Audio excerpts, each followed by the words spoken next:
Bonsoir, bonsoir à tous. Est-ce qu'on peut considérer ce soir que vous avez fait peut-être un de vos meilleurs matchs de la saison? Là, j'ai vraiment maîtrisé le bout en bout. Vous n'avez jamais senti inquiété parce que Ouais. la sortie était culturelle. Il a bien géré son affaire. Je trouve que c'est une belle soirée, une belle satisfaction de par le résultat, mais aussi de par le contenu. Tout entraîneur rêve un petit peu de pouvoir avoir à la fois un résultat et un contenu. Là, ce soir, on a obtenu les deux.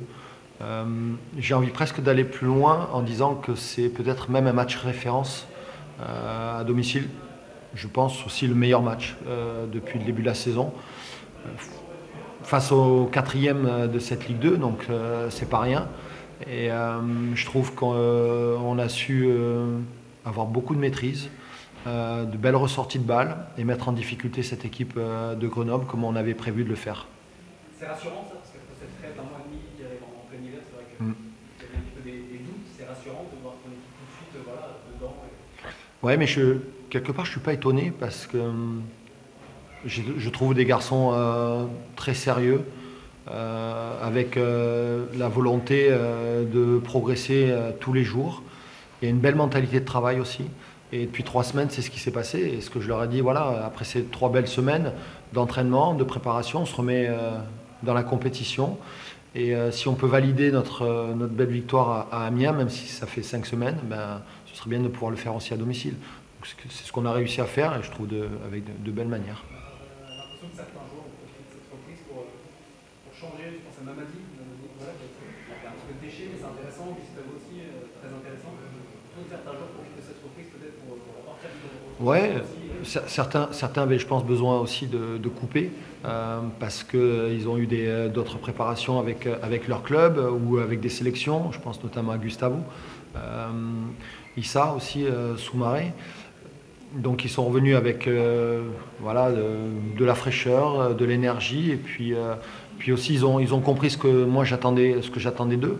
Et ça se ressent sur le terrain. Alors oui, il y a encore du déchet technique, c'est normal. Mais ils provoquent énormément et ils essaient toujours d'aller chercher voilà, du 1 contre 1. Je pense notamment à Mamadi. Pas tout le temps récompensé à sa juste valeur, mais c'est en train de prendre forme. Puis il y a cette belle histoire de Grand Guigné Bournati, finalement, qui rentre pour dépanner au poste de latéral droit suite à la sortie de Jason. Et puis c'est voilà, qui décoince la situation.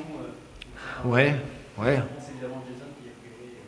Ouais, une grande pensée pour lui, parce qu'il a pris un bon tampon sur le tibia avec une très grosse entaille, 21 points de suture, donc c'est pas rien.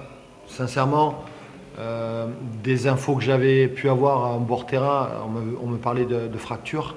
Donc bon voilà, c'est un gros coup avec une grosse entaille. Il va falloir qu'il récupère certainement. Et puis ben voilà, Najib a pris le relais et il a fait une prestation incroyable. Pas facile de rentrer en cours de match déjà, à un poste qu'il ne maîtrisait pas forcément. Mais il avait joué la deuxième mi-temps contre Laval à ce poste-là. Il avait joué 30 minutes contre le Paris Saint-Germain à ce poste-là. Donc voilà, j'avais aussi ma petite idée au cas où si on avait une problématique au poste de latéral. On a dit jusque-là que le mercato allait sans doute être très calme. Il y aura des arrivées s'il y a des départs. Est-ce que cette blessure de Jason peut t'amener à vouloir recruter un latéral gauche? Donc, tu as pas vraiment de latéral gauche de métier, Alexandre Dégard. Ouais, bon, pour l'instant, on fait par étapes, quoi. On va d'abord voir le temps d'indisponibilité et puis on fera le point avec les dirigeants. Mais bon, on a un deuxième match à jouer vendredi à Guingamp. Et puis après, il y aura une petite coupure d'une dizaine de jours. Donc voilà, on ne va pas se précipiter non plus. Ça pourrait vite rentrer dans l'ordre pour Jason aussi, quoi. Vous avez 6 points d'avance sur la zone de relégation. Vous êtes quasiment il y a autant d'écart entre la zone avec la zone de relégation qu'avec le 5e, 6e. C'est quoi l'objectif? C'est rester au milieu voilà, Non, l'objectif, sincèrement, c'est même pas de regarder le classement. Moi, j'aimais regarder surtout les contenus.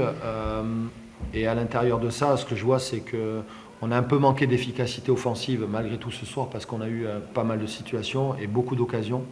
Qu'on n'a pas encaissé de but. Ça fait 2 matchs qu'on n'encaisse pas de but, que ce soit Amiens et que ce soit ce soir face à Grenoble. Et on avait vraiment à cœur de faire plaisir à nos supporters, de leur offrir aussi notre cadeau de Noël. C'était le dernier match de l'année, donc on avait vraiment cette envie-là, cette volonté-là, et on l'a fait vraiment d'une très très belle manière.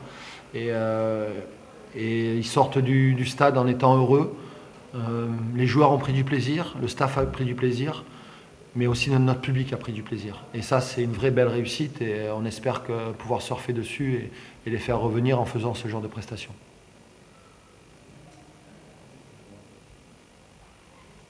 Merci, bonne soirée.